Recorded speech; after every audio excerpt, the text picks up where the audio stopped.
제가 청년 시절 유행했던 유명한 복음송이 있습니다. 그 복음송의 가사는 이렇게 시작합니다. 우물가의 여인처럼 난 구했네 헛되고 헛된 것들을. 바로 이 찬양의 가사가 그 성경적인 본문이 된 것이 바로 요한복음 4장입니다. 오늘 묵상할 본문의 말씀입니다. 사마리아 여인 혹은 수가성 여인으로 알려진 이 여인은 아마도 성경에 나타난 인물들 가운데 우리들에게 가장 잘 알려진 인물 가운데 한 사람일 것입니다. 이 여인은 예수님을 만남으로 영원한 생명이 무엇인지를 알게 됩니다. 어떻게 이 여인이 예수님을 만나서 영원한 생명, 예수 그리스도를 알게 되었는지 함께 묵상해 보시도록 하겠습니다.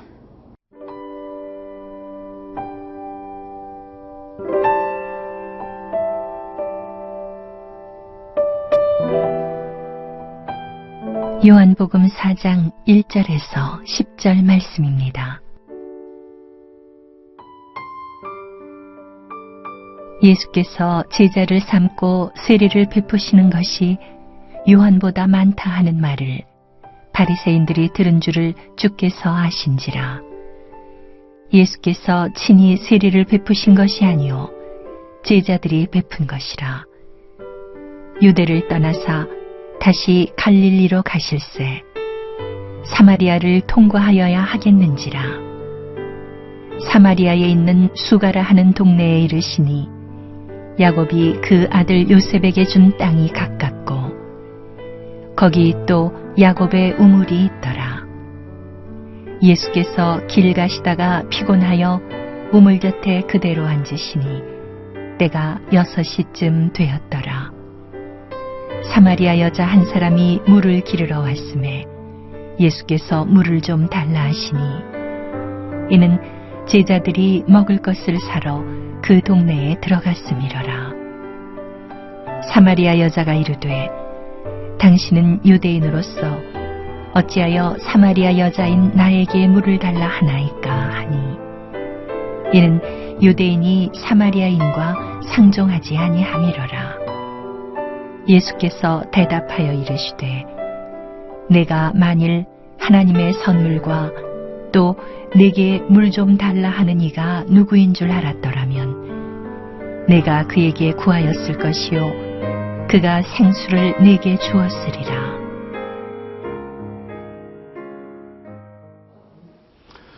오늘 보면 1절은 예수님께서 제자들을 통해 세례를 주시는 사건을 우리에게 전해주고 있습니다. 1절을 제가 읽겠습니다. 예수께서 제자를 삼고 세례를 베푸시는 것이 요한보다 많다 하는 말을 바리새인들이 들은 줄을 주께서 아신지라. 세례 요한으로부터 세례를 받으셨던 예수님은 또한 자기를 찾는 자들에게 세례를 베풀어 주셨습니다.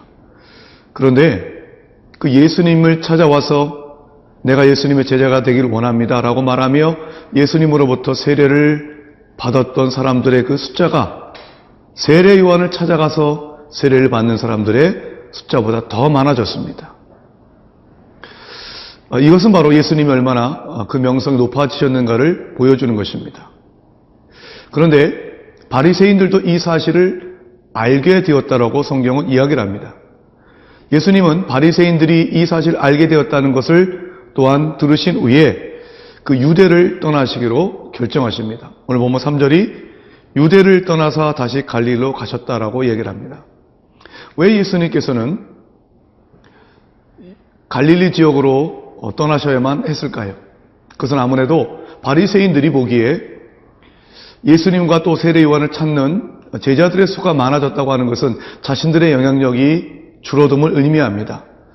이렇게 자신들의 영역은 줄어들고 세례 요한과 예수님의 명성이 높아지는 것을 두려워했던 그들은 이 세례 요한과 예수님의 사이를 경쟁 관계로 조성시키려는 의도가 있었던 것으로 보입니다. 예수님은 이러한 그들의 저희를 아시고 미리 이러한 모든 것들에 얽매이지 않기 위해서 유대를 떠나셨던 것입니다. 사실 어떻게 보면 세상의 경쟁의 논리로 보자면 예수님이 떠나야 될 것이 아니라 세례 요한이 떠나야 되지요. 왜냐하면 예수님을 찾는 제자들의 숫자가 더 많았기 때문입니다. 예수님께서는 가만히 계셨어도 예수님을 찾는 제자들의 수가 더 많고 그렇기 때문에 세례 요한을 밀어낼 수도 있었을 것입니다. 그리고 세례 요한이 떠나도록 하셨을 수도 있을 것입니다. 그러나 예수님은 먼저 자신이 떠나셨습니다. 왜냐하면 하나님 나라는 바로 그런 것이기 때문입니다. 경쟁이 아닌 협력이었습니다. 내가 비록 더 잘 나간다 할지라도 합력하여 손을 이루는 것, 그것을 위해서라면 내가 먼저 떠날 줄 아는 용기와 양보, 이것이 바로 하나님 나라의 사역을 하는 자들의 모습인 것입니다. 우리들에게는 그런 모습이 있습니까? 바울은 고린도 전서를 쓰면서 고린도 교회가 아볼로, 베드로, 바울 등등 여러 지도자들에 의해서 분열된 것을 염려하였습니다. 그리스도가 어찌하여 나뉘어졌냐고 말하면서 그 분열된 상을 바라보며 통탄해했습니다. 사랑하는 성도 여러분, 하나님 나라는 결코 분열이 아니라 합력하여 손을 이루는 것입니다. 역할은 다르지만 하나님께서 주신 소명에 따라 함께 하나님의 뜻을 이루어가는 것, 그것이 바로 하나님 나라의 아름다운 삶일 것입니다. 유대를 떠나 갈릴리로 가시던 예수님은 사마리아를 통과하시게 됩니다. 조세푸스라고 하는 주 1세기 역사가에 따르면 이 유대를 떠나서 갈릴리에 가거나 그 반대로 갈릴리에서 유대를 갈 때 사마리아를 통과하면 지름길이 되기 때문에 우회해서 가는 길보다 훨씬 더 시간이 단축된다라고 이야기를 합니다. 3일이면 갈릴리에서 유다로, 유대에서 갈릴리로 갈 수 있다라고 얘기합니다. 예수님께서는 사마리아를 통과하시게 되었습니다. 그러나 그것은 예수님의 일정이 바쁘셨기 때문이 아니었습니다. 한 사람을 만나기 위해서였습니다. 그 사람은 바로 한 목마른 여인이었습니다. 오늘 보면 6절이 이렇게 얘기를 합니다. 거기 또 야곱의 우물이 있더라. 예수께서 길 가시다가 피곤하여 우물 곁에 그대로 앉으시니 때가 6시쯤 되었더라. 예수님은 여행 중에 피곤하셔서 우물 곁에 앉으셨습니다. 그때 마침 한 여인이 다가왔습니다. 그 여인이 물을 길러 나왔던 시각은 유대인의 시간으로 6시였습니다. 이것은 오늘날의 시각으로 따르면 낮 12시를 얘기합니다. 낮 12시는 그 당시 사람들이 우물을 길러 나오는 시간이 아닙니다. 왜냐하면 한낮에 더위를 피하기 위해서 아침 일찍 물을 길러 나오기 때문에 그렇습니다. 여인은 왜 12시에 나왔을까요? 이유는 사람들을 만나고 싶지 않았기 때문입니다. 사람들을 피하고 싶었기 때문입니다. 우리도 때때로 사람을 피하고 싶을 때가 있습니다. 외롭기 때문입니다. 사람 만나는 것이 두렵기 때문입니다. 니고데모 역시 그랬습니다. 그가 예수님을 찾았던 시간은 밤중이었습니다. 사람들이 자기가 예수님을 찾아가는 것을 결코 보기를 원치 않았기 때문입니다. 이 두 사람 모두 외로웠습니다. 그러나 이 두 사람은 달라집니다. 예수님을 만났기 때문입니다. 예수님을 만난 이들은 영혼의 갈증을 채우게 되고 그 예수님을 전하는 자로 변하게 됩니다. 오늘 이 시간 외로운 자가 있다면, 사람을 만나는 것이 두려워하는 자가 있다면 이제 예수님을 만나시기 바랍니다. 그 예수님이 여러분의 인생을 온전히 변화시켜 주실 것입니다.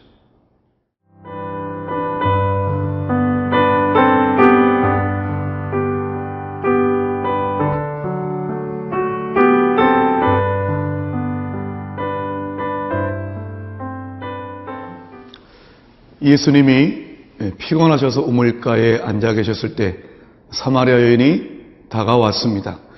그러자 예수님은 물을 길러온 그 사마리아 여인에게 물을 좀 달라고 부탁하셨습니다. 그러나 이 여인은 냉정히 거부합니다. 이렇게 말하면서요. 9절입니다. 사마리아 여자가 이르되 당신은 유대인으로서 어찌하여 사마리아 여자인 나에게 물을 달라 하나이까 하니 이는 유대인이 사마리아인과 상종하지 아니함이러라. 사마리아인과 유대 사람들은 그야말로 견원지간의 사이 관계였습니다. 북이스라엘이 아수르에 의해서 점령을 당한 이후에 아수르는 사마리아 지역을 중심으로 이방 민족을 거주시켰습니다. 그래서 그곳에 살고 있었던 유대인들은 결국 외국 사람들과 결혼하게 되어서 그 피가 섞이게 되었습니다. 그 이후부터 이들은 순수혈통을 보존하고 있었던 유대인으로부터 많은 조롱과 멸시를 당하게 되었지요. 반대로 사마리아 사람들 역시 자신들이 진정한 북이스라엘의 계승자라고 생각하며 유대인들을 미워하고 증오하였습니다. 이런 민족적인 갈등 관계에 있었던 사마리아 그리고 유대인의 관계, 오늘에는 유대인 남자였던 예수님과 그리고 사마리아 여자의 갈등으로 나타납니다. 그러나 예수님은 그 모든 장벽을 허물고 다가가십니다. 물 좀 달라고 요청하십니다. 그러나 이 여인은 그 요청을 거부합니다. 민족적인 갈등을 갖고 있었기 때문에 이 여인은 그 마음을 열지 않았었던 것입니다. 사마리아 여인은 사람들을 만나게 두려워하고 외로웠던 여인뿐만 아니라 또한 그 당시에 민족적인 편견에 사로잡혔던 또한 피해자였습니다. 그래서 마음을 열기를 두려워하고 거부했던 것입니다. 물 한 모금 주기를 거부할 만큼 그 마음이 닫혀져 있었던 사람이었습니다. 우리가 이 땅을 살아가면서 우리는 여러 가지 편견, 이 시대가 주어진 생각들 때문에 마음을 활짝 열지 못할 때가 있습니다. 우리에게 다가오는 찾아와서 도움의 손길을 내미는 사람들에게 혹 이러저러한 이유와 핑계와 그리고 선입견 때문에 도움을 주지 못하고 있다면 우리가 바로 이 시대의 사마리아 여인인 것입니다.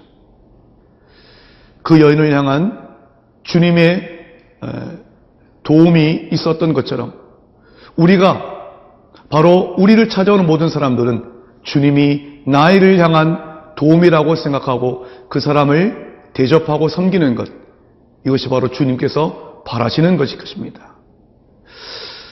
예수님께서는 사마리아 여인이 거부하자 이렇게 대답을 하십니다. 오늘 본문 10절의 말씀입니다. 예수께서 대답하여 이르시되 내가 만일 하나님의 선물과 또 내게 물 좀 달라는 이가 누구인 줄 알았더라면 내가 그에게 구하였을 것이요 그가 생수를 내게 주었으리라.